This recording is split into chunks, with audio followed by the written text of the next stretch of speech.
तो गाइस जैसा कि आप लोगों ने लास्ट एपिसोड के एंड में देखा था, यहाँ पर दोनों लड़कियों ने अपने एमसी को किसी तीसरी लड़की के साथ लगा हुआ देख लिया होता है। और फिर हमें दिखाया जाता है यहाँ पर असल में जो किन है वो तो बस उसके बालों से डस्ट साफ कर रही होती है और बोल रही होती है, अब ये क्या हो, तुम्हारे बालों पे तो डस्ट लग गई है, थोड़ा सा नीचे करो ना, यहाँ से पहुंच पाना मुश्किल है। और वो सोच रहा होता है ये कितनी ज्यादा क्लोज है। और याओ याओ ये नजरा देखकर कुछ और ही समझ लेती है और बहुत ही ज्यादा इमोशनल होकर रोते हुए भागी जाती है वहां से। और वाइस प्रेसिडेंट कहने लगती है वेल बे के, तभी उसके हाथ से सारे पेपर गिर जाते हैं। तो वो पेपर उठाने लगती है और बोल रही होती है कुछ भी नहीं वाइस प्रेसिडेंट, कुछ भी नहीं, मैं जा रही हूँ। और वो भी वहां से भाग जाती है। और ये देखकर वो शौक हो जाता है। तभी किंग उससे पूछने लगती है अभी यहाँ पर क्या हुआ। जब मैंने तुमसे अपना सर नीचे करने के लिए कहा था तो एक सेकंड के लिए मुझे ऐसा लगा जैसे कि मैंने बाहर दरवाजे से याव याव की आवाज सुनी, क्या तुम ठीक हो। वो कहने लगता है नहीं सब ठीक है। और मुझे चिंता थी कि मैं मुंह याव याव को कैसे बताऊंगा, लेकिन अब मुझे लगता है कि मैं समझ गया हूँ। इस मैटर को सुलझाने के लिए इसे कंसिडर किया जा सकता है। किन उससे बोलती है तो फिर तुम मेरे साथ अब लिटरेचर वाले क्लब में क्यों नहीं चलते, कुछ बातें हैं जो कि मेरे को तुम्हारे साथ कंफर्म करनी है बे क्या हो। और वो कहता है ठीक है। और वो सोच रही होती है अगर सब कुछ ठीक रहा तो प्रॉब्लम सॉल्व हो जानी चाहिए। और फिर दिखाया जाता है वो उसको जैसी क्लब में लेकर पहुंचती है या फिर वो वाले कमरे में, तो यहाँ पर एक बंदा भगते हुए उसके पास आता है और बोल रहा होता है सीनियर ओ वाइस प्रेसिडेंट भी यहाँ पर है। और वो किनसे कहने लगता है मेरे को लिटरेचर क्लब में कुछ इशू हो रहा है जिसके बारे में मेरे को तुम्हारे साथ बात करनी है। तो अब ये देखकर क्या करने लगता है ठीक है सीनियर, तो फिर मैं कि तभी वो उसकी तरफ मुड़कर देखती है जैसे कि वो उसे बोल रही हो रुको ना। और ये देखकर वो सोच रहा होता है ये सिमिलर लुक, ऐसा लगता है कि वो मुझसे कुछ कहना चाहती है और मेरे को लग रहा है कि मुझे समझ में आ रहा है। तो फिर वो यहाँ पर बीच में आता है और बोलने लगता है जब ये क्लब के बारे में बात है तो मेरे को ऐसा नहीं लगता कि तुम्हें किनको कहीं और ले जाकर इसके बारे में प्राइवेट बात करने की जरूरत है, यहीं पर कर सकते हो। और वो कहता है ये एक लिटरेचर क्लब है और आकर तुम खुद को समझते क्या हो। मिस्टर बे, स्टूडेंट काउंसिल के वाइस प्रेसिडेंट होने के नाते क्या तुम हमें यहाँ पर ये बताने की कोशिश कर रहे हो कि हमें क्या करना चाहिए। कि तभी पीछे से किन बोलती है ये बंदा स्टूडेंट काउंसिल का वाइस प्रेसिडेंट है और साथ ही मेरा बॉयफ्रेंड भी। अब यह सुनते से वो एकदम हैरान हो जाता है और वो उससे बोलने लगता है तो फिर दूसरे दिन जब मैंने तुमसे कन्फेस करा था उस दिन तुम जिस क्रश के बारे में बात कर रही थी तो क्या वो यही था। वो उसे लाते हुए कहती है हाँ। और ऐसा बोलने के बाद वो अंदर की तरफ बढ़े आती है और वो जो बे रहता है वो भी उसके पीछे पीछे चल देता है और पीछे मुड़कर देख रहा होता है। वो बंदा तो घुटनों पर आ चुका होता है और उसका तो दिल टूट चुका होता है, वो रोना शुरू कर देता है। और बे उसे देख रहा होता है कि किस तरह से वो रो रहा है कि तभी क्या उसके सामने झुकती है और बोलने लगती है आई एम सॉरी। और वो कहने लगता है अरे कोई बात नहीं, सिचुएशन ही ऐसी थी, आप लोग इसके बारे में कुछ भी नहीं कर सकते थे। और वैसे भी आप लोग अब इस बंदे का इस्तेमाल करते हुए अपने इस न्यूज़ को फैला सकते हैं जिससे कि अपना प्लान थोड़ा प्रोग्रेस हो जाएगा। और पिछली बार जिस बंदे के बारे में तुमने जिक्र करा था जो कि तुम्हारा पीछा नहीं छोड़ रहा था, जिसे मना करना मुश्किल था,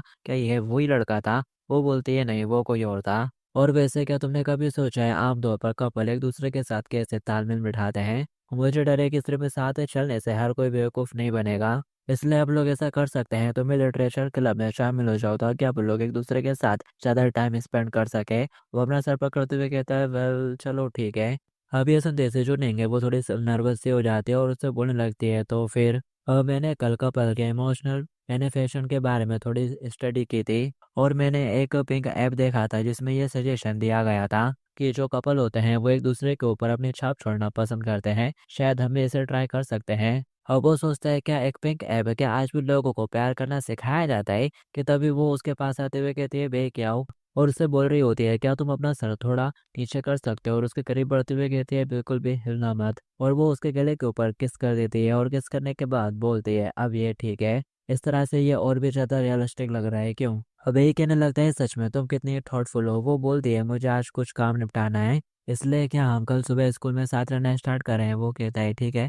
और फिर नेक्स्ट सीन में वो चलते हुए जा रहा होता है और सोच रहा होता है आखिर मुझे ये बात अभी अभी क्यों याद आ रही है। आखिर ये बात अभी अभी मेरे दिमाग में क्यों आ रही है, लिटरेचर क्लब को ज्वाइन करना और उसका वाइस प्रेसिडेंट कहलाना। कि ये ऐसा नहीं है जिससे कि जो प्रेसिडेंट है वो मुझे इस तरह से जज करेगी जिससे कि मैं काउंसिल को, स्टूडेंट काउंसिल को धोखा दे रहा हूँ। और अगर मैं उस औरत टैंक के बारे में सोचूं तो फिर तो वो पक्का मुझे मार डाल सकती है, वो इतनी खतरनाक है। हमें तो बस यहाँ पर एक प्रॉब्लम सोल्व करने की कोशिश कर रहा था लेकिन अब मेरे पास एक न्यू प्रॉब्लम आ चुकी है। वो अपना सर पकड़ लेता है और सोच रहा होता है मुझे अपने दिन एक नॉर्मल बंदे की तरह बिताने चाहिए। कि तभी साइड से याव याव आ जाती है और उसको आवाज़ देते हुए उसके रास्ते के बीच में आ जाती है, घेर लेती है उसको और बोल रही होती है बे क्या हो, मेरे को तुमसे कुछ बात करनी है। और फिर ये लोग किसी रेस्टोरेंट के पास से जाते हैं और जो क्या हुआ वो आइसक्रीम लेने के लिए आ जाते हैं और आइसक्रीम लेकर उसके पास जाने लगता है याओ याओ के पास, जो कि काफ़ी खराब मूड में बैठी हुई रहती है और आसपास पता नहीं शायद कपल ने देखा हुआ तो ऐसे ही होता है। इसके आसपास से मीठी मीठी आवाज़ आ रही है और यहाँ पे इन लोगों का अलग ही धूना चल रहा होता है और वो उसको आइसक्रीम देता है और बोल रहा होता है तुम डाइट पर नहीं हो ना।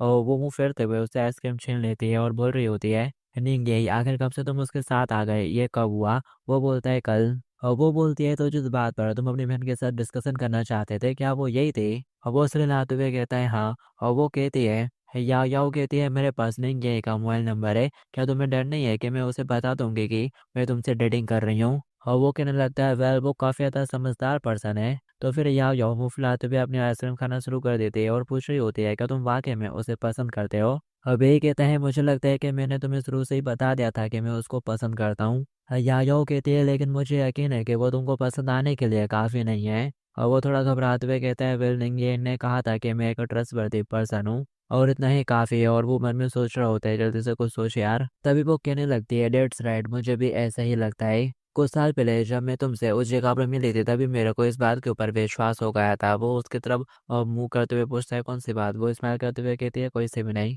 Never mind. अभी ये बेटर होगा कि आप लोग इसके बारे में बात ना करें। फ्यूचर में जो पर्सन तुम्हारे बगल में बैठकर साथ में आइसक्रीम शेयर करेगी वो निंग यही होगी है ना। और ये बोलते बोलते उसके आंसू निकल आते हैं और वो बोलने लगती है आखिर में ये क्या बोल रही हूँ। और फिर तभी उसकी रिबन खुल जाती है और वो बोल रही होती है ये वो शब्द है जो कि मैं हमेशा से अपने लव वन से कहना चाहती थी कि मैं हमेशा उसके पास रहना चाहती हूँ और उसके साथ बैठना चाहती हूँ। और बे देखता है उसकी रिबन खुल के गिर गई होती है तब वो उसे उठाने के लिए हाथ आगे बढ़ाता है कि इतने में ही वो उसको पकड़ लेती है और बोलती है बे क्या हो, ये वाला गिर गया क्या तुम इसे प्लीज मेरे लिए बांध सकते हो। और वो बोलता है ठीक है और बे को तो ये करने की आदत है। वो बांधने लगता है और थोड़ा सिचुएशन से अनअवेयर सा होता है और फिर साथ ही एकदम से उसे कुछ रियलाइज होता है। वो बोलता है जरा रुको, सोचता है अभी अगर आप लोग करंट सिचुएशन के बारे में सोचे तो मुझे डर है कि अब मैं ये काम करने के लिए क्वालिफाई नहीं हूँ। और वो बांध देता है और पूछने लगता है क्या इतना ठीक है। और वो बोल रही होती है मैं भी शायद से लास्ट टाइम है। और वो भी कहने लगता है शायद कि तभी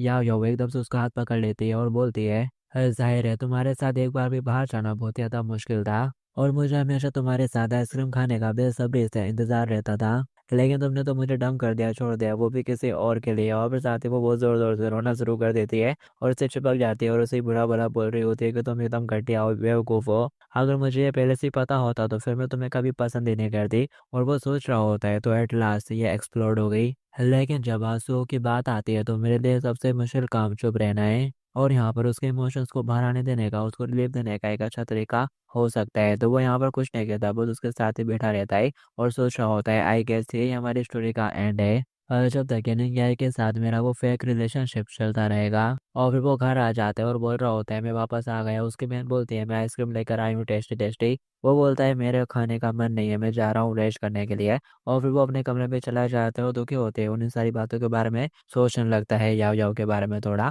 और उसकी बहन भी पीछे से नोटिस कर रही होती है कि वो किस तरह से बिस्तर में मुंह डालकर पड़ा हुआ है। तो वो एकदम से कमरे में आ जाते हैं और चिल्लाते हुए कहती है ब्रदर क्या हो गया। और वो डर जाता है और उसको वो चिल्लाते हुए कहता है लूलू आगे तुम यहाँ पर क्या कर रही हो। और लूलू बोलती है तुम कह रहे थे कि तुम्हारे पेट में दर्द हो रहा है, अगर तुमको ठंड लग रही है तो मैं तुमको कंबल उड़ा दूंगी और अगर तुम्हारा मूड खराब है तब भी मैं यहीं तुम्हारे साथ रहूंगी, तो मेरी चिंता मत करो। और अगर तुम्हें भूख लगे तो मेरे को बता देना, मैं फटाक से तुम्हारे लिए कुछ बना दूंगी। वो कहता है ठीक है। और फिर तभी उसका मोबाइल वाइब्रेट होता है, नहीं का मैसेज आया हुआ रहता है। वो पूछ रही होती है भैया क्या हो गया, तुम सो गए, मैं तुम्हारे साथ मिलकर स्कूल जाने के बारे में थोड़ा डिस्कशन करना चाह रही थी। और फिर नेक्स्ट में सुबह सुबह जब बे क्या चलते हुए स्कूल जा रहा होता है तो सारे बच्चे उसे घूर घूर कर देख रहे होते हैं। और वो बोल रहा होता है क्या एटमोसफेयर है, ऐसा लगता है कि सभी लोग मुझे जान से मारना चाहते हैं। कि तभी एक बंदा उसके कंधे पर फाड़ मारते हुए कहता है हे बच्चे, अब मैंने सुना है कि तू बहुत ज्यादा बेशर्म इसलिए का पीछा कर रहा था, क्या ये सच है। और दूसरा बोलता है हमारे स्कूल में फिर अफवाहों के अनुसार ये परवर्ट बे ही है जिसने